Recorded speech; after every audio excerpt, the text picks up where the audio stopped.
All right, I'm going to talk about some reasons why we can be sure that Alita will get a sequel. First, I want to show you a couple of memes that from my thread on Twitter. This one was made by me. It's I guess you can call it propaganda. It's like an old. Wish I can give you a better view of this. There we go. Are you a warrior? Then join the Alita Army. All you have to do really is just be an Alita fan.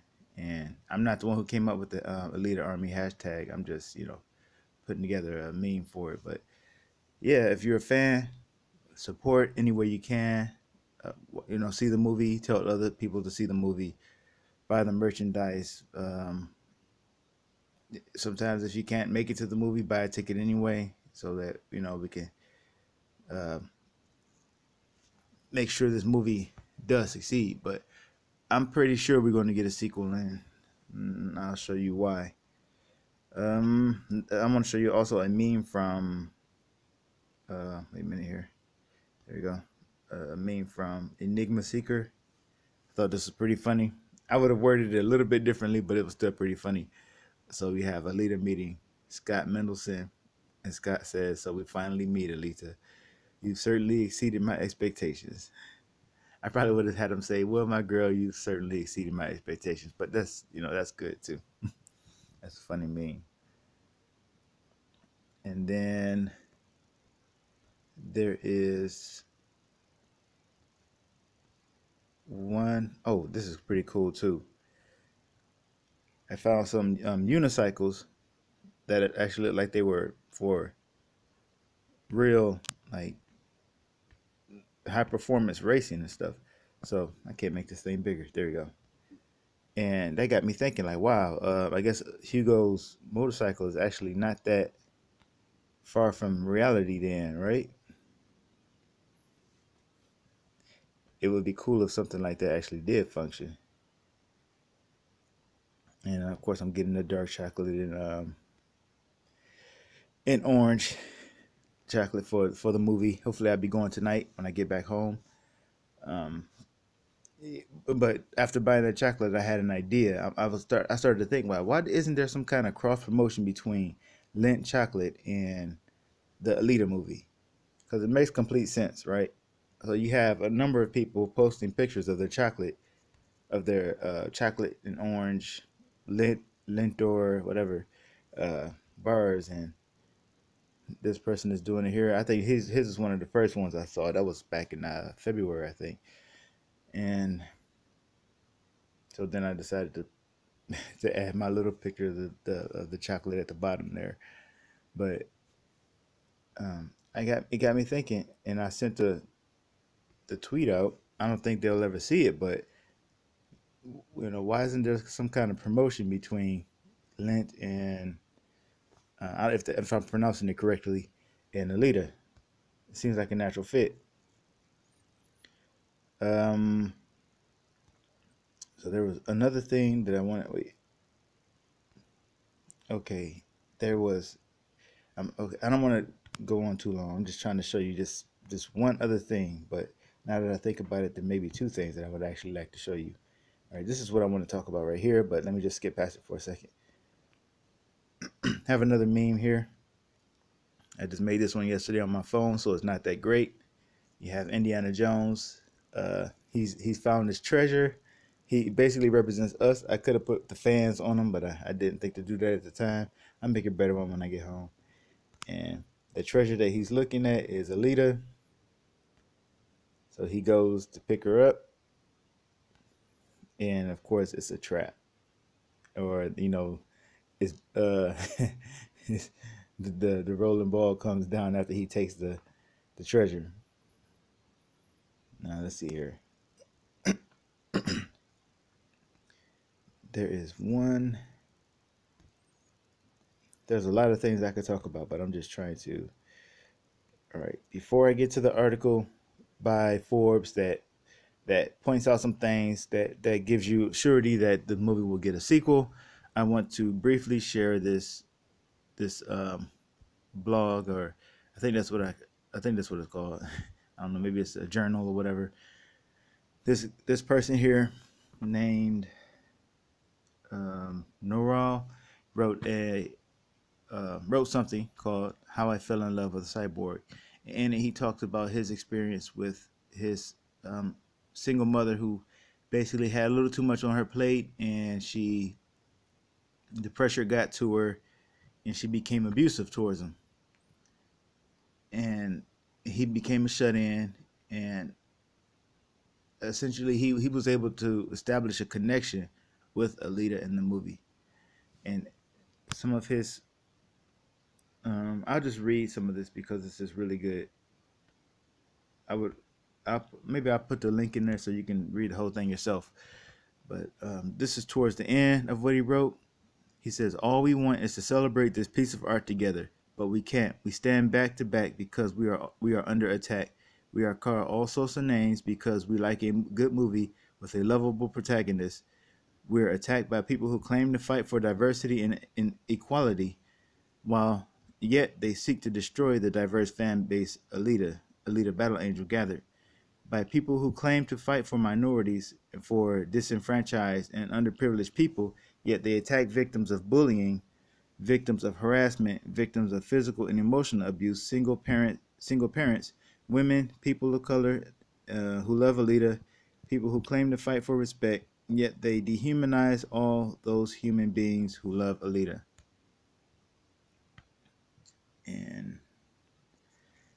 But here's the third important lesson Alita teaches us. Never give up on your dreams. Never give up your dreams. Someday in the future, those imposters will be publicly dismantled, their lies disproven, their hateful ideology open for all to see.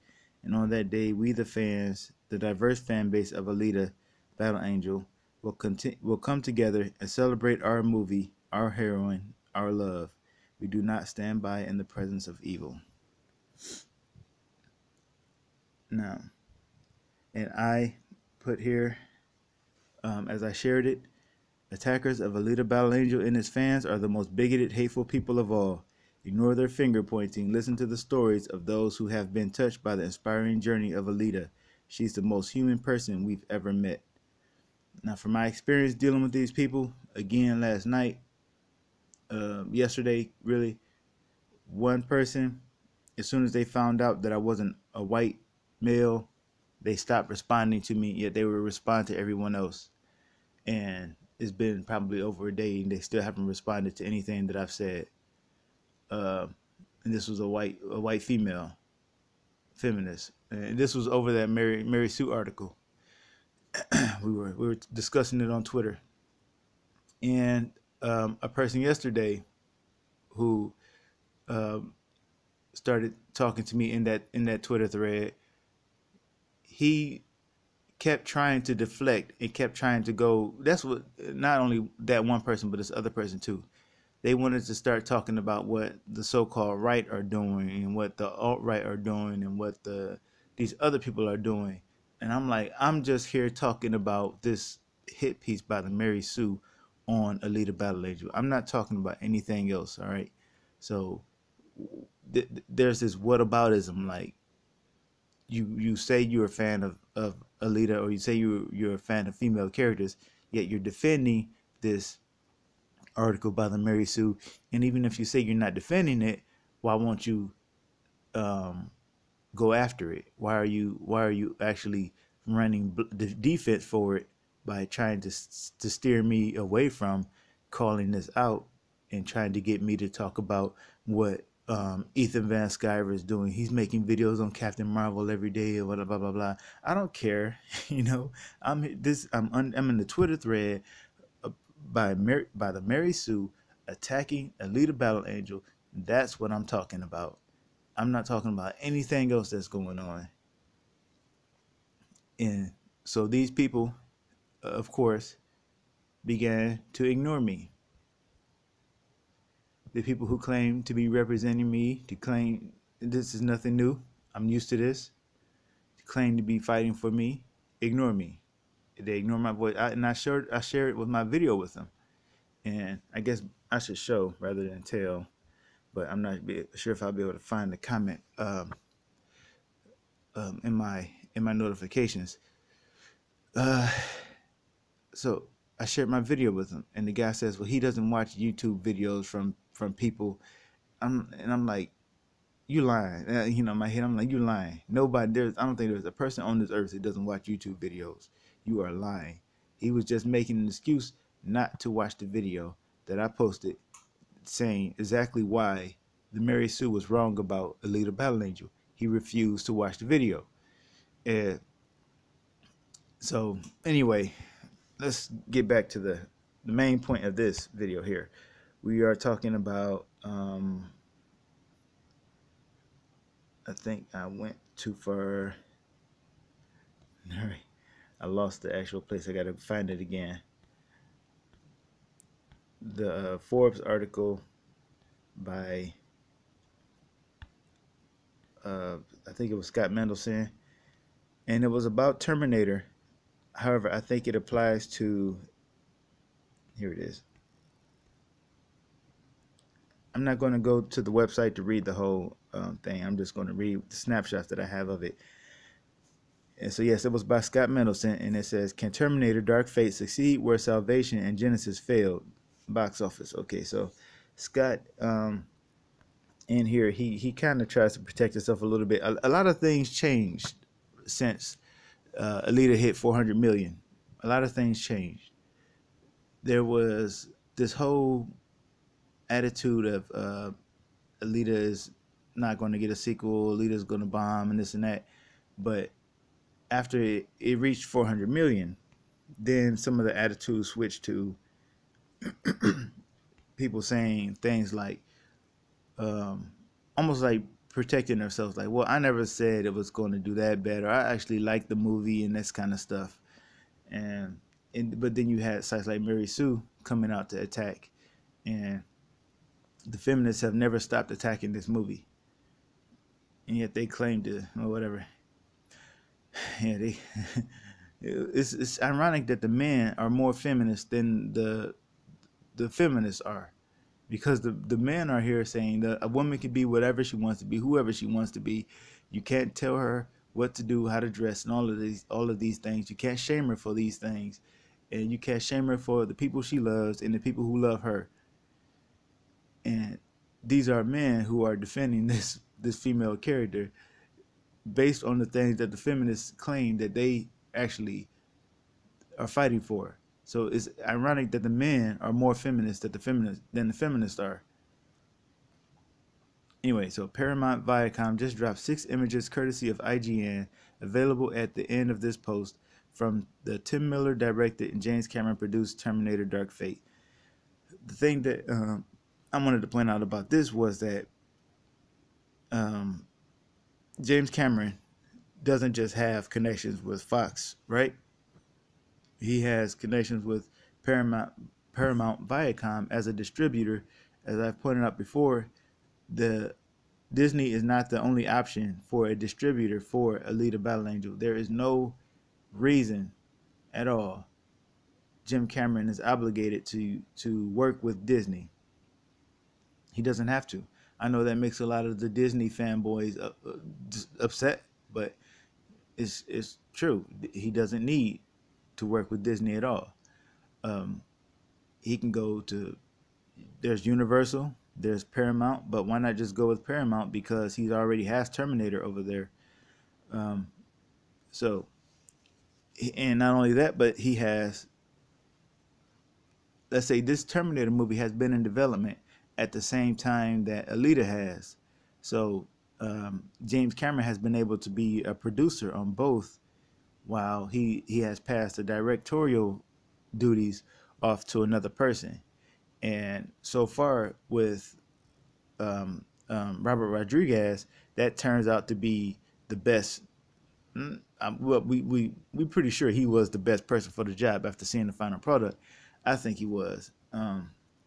He did well, and there's no doubt in my mind that he can do just as well the second time. So Cameron doesn't even have to be. He can work on his Avatar movie, just as he was working with Alita while Terminator was in production. So he can work on Avatar and have Rodriguez working on Alita 2, you know, the sequel. And he can work with Paramount as the distributor. And what Scott says here is, first of all, I like Alita Battle Angel a lot more than I expected. So he always has to say that he liked the movie before he actually says something negative about it, or mostly because he says so many negative things about it that he has to say that he has to remind us that he liked the movie. We don't know if that's really true or not, but he says he liked the movie.